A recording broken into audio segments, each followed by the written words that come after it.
जब जब इजराइल और ईरान की बात आती है तो एक बात सबसे पहले आती है, वो है ईरान के अंदर इजराइल के जासूस जो कि इजराइल की इंटेलिजेंस मोसाद के होते हैं और इजराइल को वो हर बार कामयाबी दिलाते थे। ईरान के अंदर वो इतने सारे हैं, लेकिन क्या आपको पता है कि इन सब की शुरुआत किसने की थी? एक लड़की ने की थी जिसने लिटरली ईरान की टॉप लीडरशिप तक वो पहुंची। उसने दर्जनों शादियाँ करी और सब कुछ वो करा अपने मिशन को पूरा करने के लिए, ज़ायोनिस्ट मिशन को पूरा करने के लिए। उसी की वजह से आज इजराइल फ़ायदा उठाता है ईरान के अंदर जो उसके एजेंट्स मौजूद है।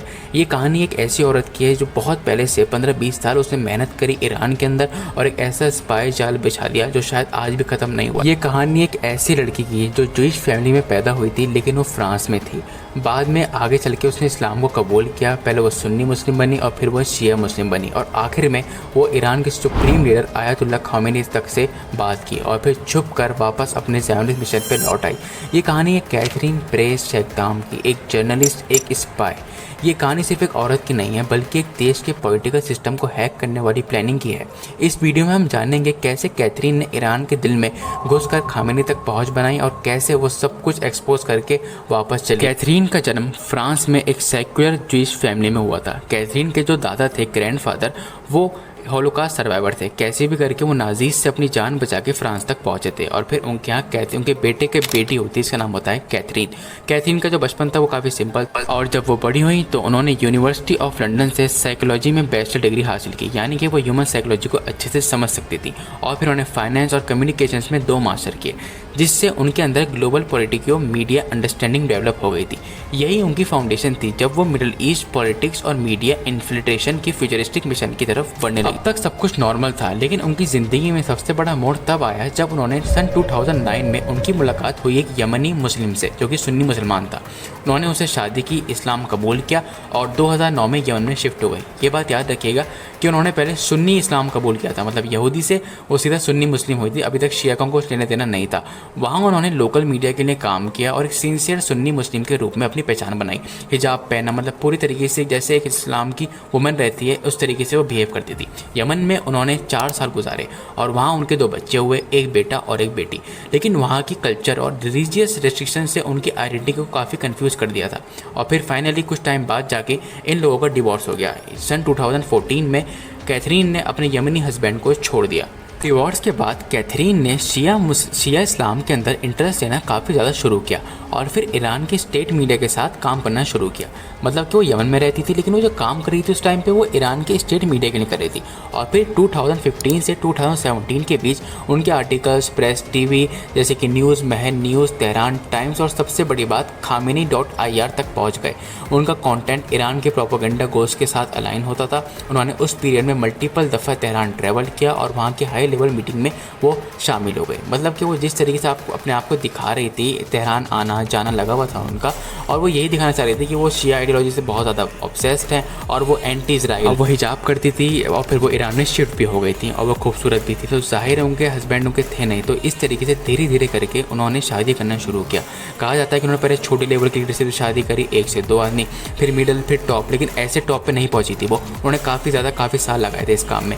वो यहाँ तक कि कासिम सुलेमानी की बेटी तक से मिली थी। कासिम सुलेमानी 2020 में अमेरिका के एक ड्रोन अटैक में मारे गए थे, लेकिन कहा जाता है कि अगर वो जिंदा होते तो आज के वो प्रेसिडेंट होते। मतलब कि वो बहुत ज़्यादा टॉप कमांडर थे ईरान के और उनका काफ़ी बड़ा ओहदा था और वो खामेनी के काफ़ी स्पेशल भी थे। और उनकी बेटियों तक साथ उनकी एक फ़ोटो थी। मतलब कुल मिला के उन्होंने मिडिल लेवल की लीडरशिप तक वो पहुँच चुकी थी। लेकिन लोग ये कहते हैं, जब ये सब बाहर आया, जब आपको आगे बताऊंगा, कि ये सब यही नहीं पहुंचे थे, इनके साथ साथ इसराइल भी उनकी लीडरशिप तक पहुंच गया था, क्योंकि इनके पास कुछ ना कुछ कनेक्शन होते थे जिससे वो लिंक रहती थी मोसाद से, यानी कि अपने ऑर्गेनाइजेशन से। और फिर फाइनली वो दिन आया जिसका कैथरीन को हद से ज़्यादा इंतजार था। टाइम तक उन्होंने ईरान को काफ़ी इंप्रेस कर दिया था, उनके लीडरशिप को काफ़ी इंप्रेस कर दिया था। उनकी शादी भी एक अच्छे खासे कमांडर से हो चुकी थी, यानी कि देखा जाए उनके पास काफ़ी कुछ था, लेकिन अभी भी खामेनी को इंप्रेस करना बचा था।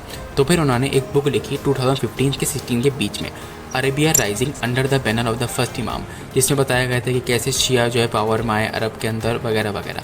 और फिर from Mecca to the plain of Karbala walking with the holy household of the prophet, ये भी एक स्पिरिचुअल बुक थी और इसको जो है ना पढ़ा था आयतुल्ला खामेनी ने।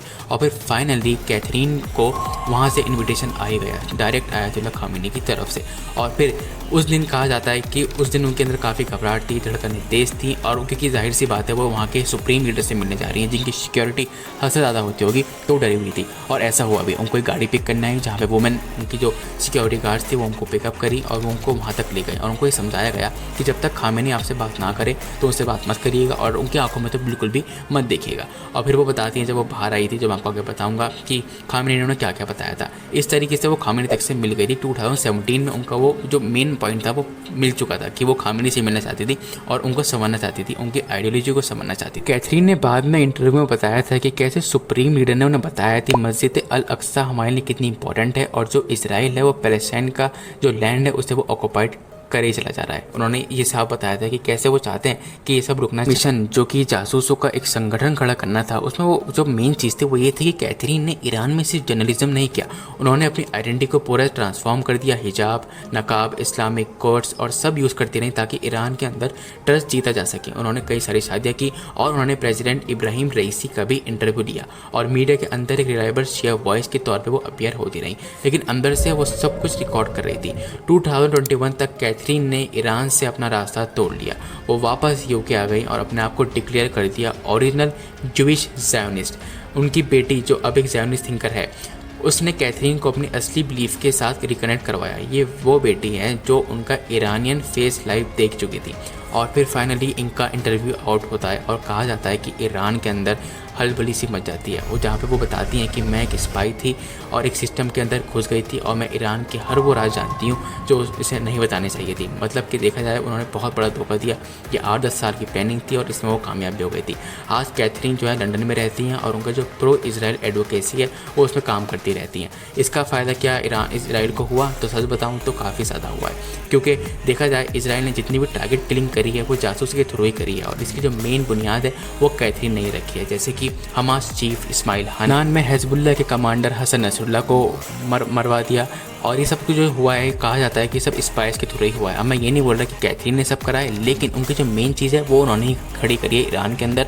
और वो क्योंकि जाहिर सी बात है टॉप कमांडर से मिल चुकी हैं, कुछ लोगों से शादी भी कर चुकी हैं, काफ़ी लोगों के इंटरव्यू ले चुकी हैं ईरान के, वो सब कुछ वो राज जानते हैं जो इजराइल के लिए काफ़ी ज़्यादा बेनिफिशियल हो सकते हैं। तो ये कहा जाता है कि कैथरीन परेश शागदाम की कहानी एक वार्निंग है किस तरह एक इंटेलिजेंट और ट्रेन पर्सन किसी नेशन के अंदर घुसकर उनकी पॉलिटिक्स और उनके प्रोपेगेंडा को समझकर वर्ल्ड मीडिया को मैनिपुलेट कर सकता है। ये कहानी सिर्फ स्पाई की नहीं है, यह है साइकोलॉजिकल वॉरफेयर, जहां एक औरत ने अपनी पूरी आइडेंटिटी बदल दी और पूरी दुनिया के सामने सबसे सिक्योर रिलीजियस पॉलिटिकल सिस्टम तक पहुंच गई, जो कि ईरान के लिए काफ़ी खतरनाक था। उसके बाद से जब वो पता लगा कि ये सब ये कर चुकी हैं, तो ईरान ने उनके सारे आर्टिकल्स, सारे उनके जो इंटरव्यूज़ थे, मतलब उनकी पहचान मिटाने की कोशिश की, लेकिन अभी तक वो जाहिर सी बात है वो अपने मिशन में तो वो कामयाब हो ही चुकी थी, तो अब इसका कोई फ़ायदा है नहीं।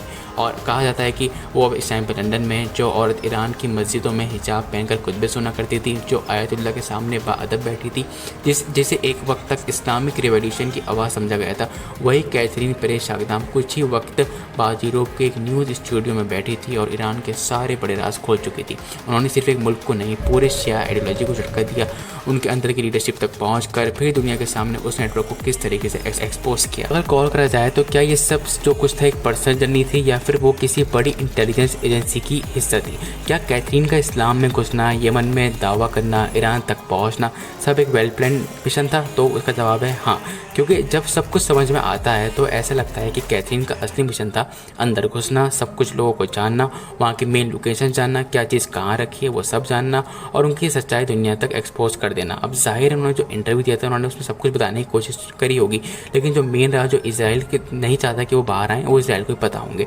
और इस तरीके से उन्होंने अपने आप को एक ज़ायोनिस्ट दिखा दिया कि वो देखो वो कितना बड़ा धोखा दे के आ गई हैं। और इजराइल के अंदर उनको काफ़ी ज़्यादा अप्रिशिएट किया जाता है और कहा जाता है कि जितने भी अब नौजवान वो साथ में इस काम में घुसना चाहते हैं तो उनके लिए जो कैथरीन है वो एक इंस्पिरेशनल अवतार बन चुकी है कि उन्होंने जो करके दिखाया है शायद आगे कोई भी नहीं कर पाएगा। और अब तो ईरान काफ़ी ज़्यादा सतर्क है, लेकिन लगता नहीं कि ईरान के अंदर ये स्पाइस का सिलसिला कभी बंद होगा या नहीं होगा। शायद इसीलिए आज तक कैथरीन परेश शागदाम का नाम लेना भी इस ईरान में पसंद नहीं करते और हो सकता है ये सिर्फ एक कहानी हो या एक बड़ी छलावा जिसका राज अभी तक किसी वॉल्ट में बंद है। ये सिर्फ एक कहानी नहीं, ये एक मिशन था। और ऐसे ही अनकहे राजों को समझने के लिए एंटी कोड वर्ल्ड को सब्सक्राइब कर लेना। और आई होप आपको वीडियो अच्छी लगी होगी। कैसी लगी मुझे कमेंट करके आप बता सकते हो। फिर मिलते हैं हम अगली किसी वीडियो में।